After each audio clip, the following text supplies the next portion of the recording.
Now we have our senior scholar Srinivas Gopal Tilakji, Ayurvedic view of Yatra, a very interesting topic. Namaste.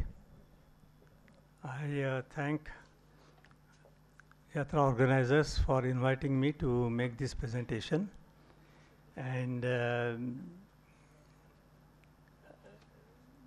my last visit here was in 1963, so I'm very glad to be present here in this Punyakshetra Varanasi.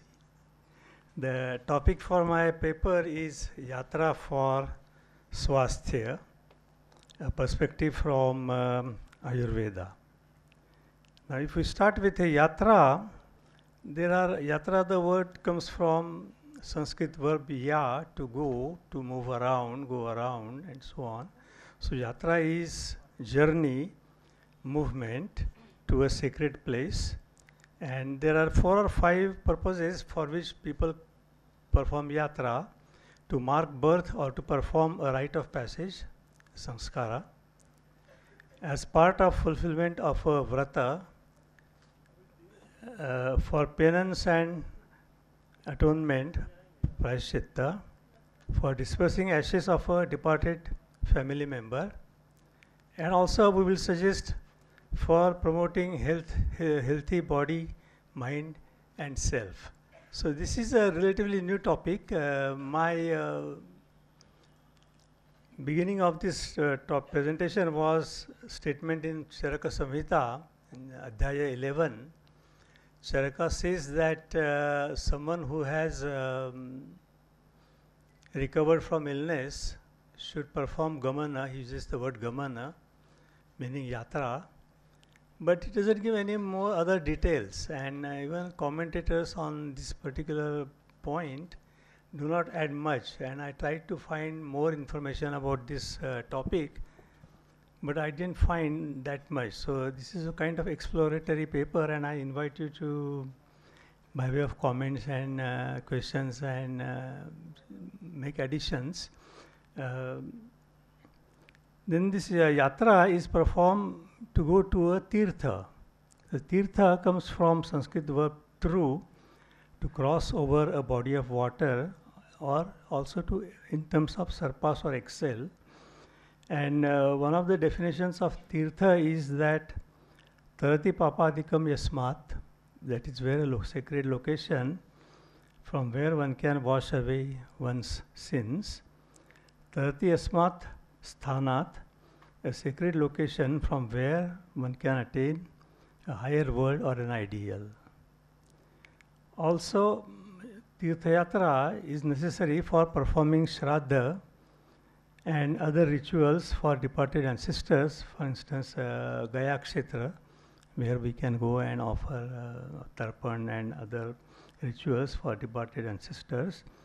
And also, Tirthakshetra is a place, particularly Varanasi, for sick or dying persons to leave this world in dignity. So these are some of the purposes of performing Tirthayatra.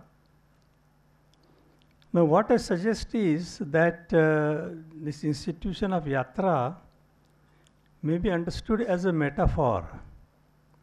That metaphor is usually in literature or even in everyday language. I read somewhere that after every 25 words we use a metaphor, a rupak, a drishtanta. So metaphor is used figuratively to describe complex thoughts and emotions, to make them more vivid and easy to grasp and understand. For instance, an American comedian, Groucho Marx, he explained the angst and anxiety and fear that we all feel near a hospital bed. So he compared it to taxi with meter running. So we all know when we are caught up in traffic how that meter keeps running, and it adds to our anxiety. So that's a way of explaining, making metaphors to explain complex thoughts and emotions and so on. So using metaphor, we can say that life itself is a yatra.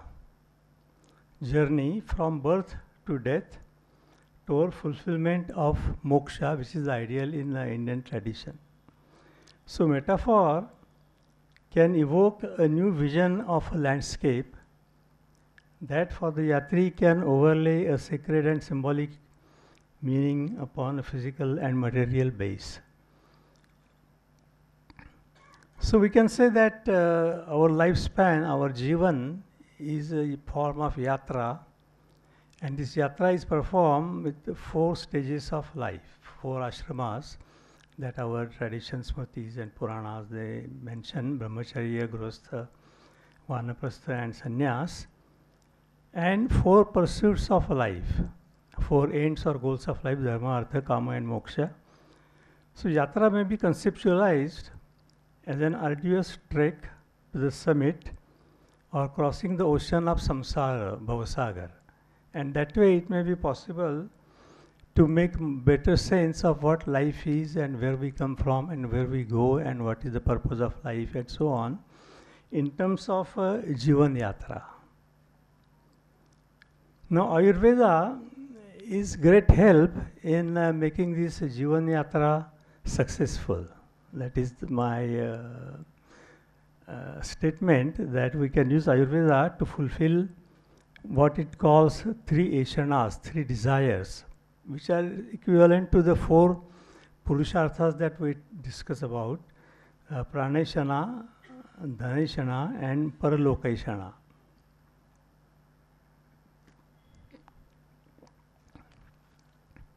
Ayurveda also assures good health while we are crossing this jivan.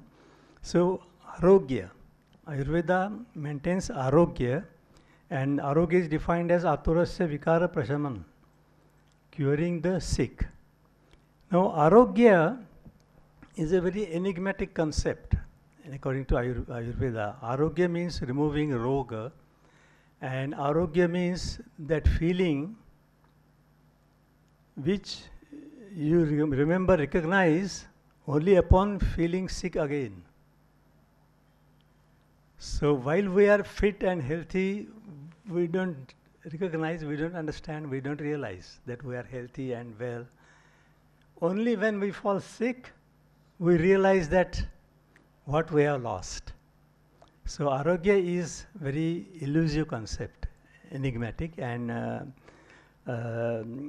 one German philosopher, Gadamer, Hans-Georg Gadamer, he described it as an illusion, as an elusive concept, and I think is probably based on his understanding of arogya.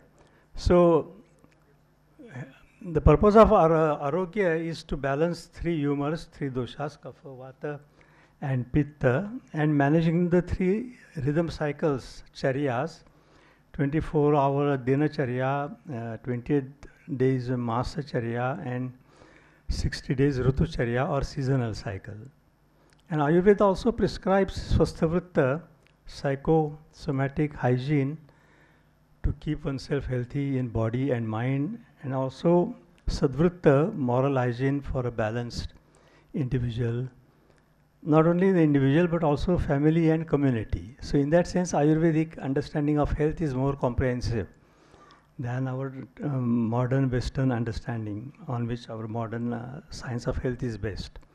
So next is Swasthya Chikitsa, is metaphysics and theory of avoiding health.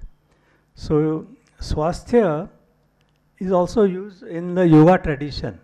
The term in yoga tradition uses that expression Swarupe Avasthanam. The goal of performing yoga is to recover, to go back to one's original natural state of being.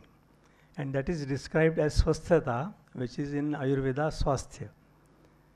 Also, Swasthya in Vedanta tradition is Aikya of Pinda and Brahmanda, or Atman and Brahman.